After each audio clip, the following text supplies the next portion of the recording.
మారు పలకని స్వామిని చూసి పద్మావతి ముందుకు వచ్చి చిన్న పోయిన పతినే గాంచి చిరుకోపముతో ఇటులా పలికే, ఏమిటి అక్క ఇటు వచ్చితివి, మతి చెడి నీవే పలుకుచుంటివి, స్వామిని వదలి వెళ్ళావంటూ తెలిసే నేను వలచితిని.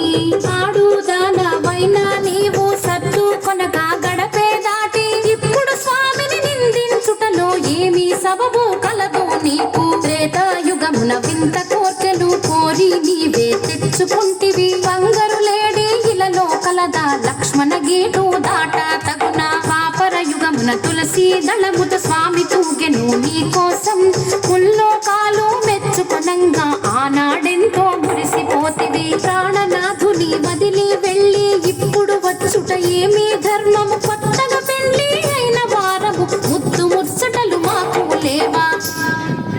లక్ష్మీదేవి పద్మావతితో కయ్యము, మగలు పోయే చిన్న దాన, మాటలు బాగా నేర్చిన దాన, ఎంత గడుసరి దానవు నీవు, నా పతి నీదు వలలో పడెను. పెళ్లి అయిన వారితో నీవు పరిణయమేలా ఒప్పుకొంటివి, పురుషులకేనా కరువు వచ్చిన నా మగడే నీకు దొరికి నాడా.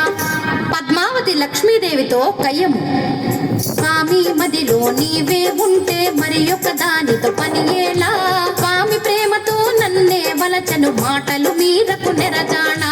స్థిరమన్నది నీకు లేనే లేదు, ఇల్లు ఇల్లు తిరిగే దానవు, ఒక చోటైనా కుదురుగా ఉండవు, ఎందుకు నీకు మగడు ఇల్లు. ప్రేమత భర్తను లాలించాలి, పతి కౌగిటిలో ఒదిగుండాలి, రెండు నీ కడలేనే లేవు, వచ్చిన దారిని మరలే పొమ్ము. సవతుల దెప్పి పొడుపు మాటలు, లక్ష్మీదేవే పద్మావతిని ఎత్తి పొడుపు మాటలు అనగా, పద్మావతి లక్ష్మీదేవిని పుల్లా విరుపు మాటలు అని.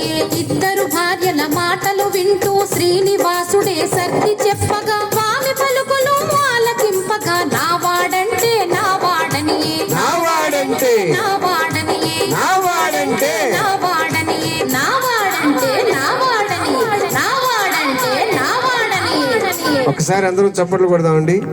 స్వామిని ఆవాడంటే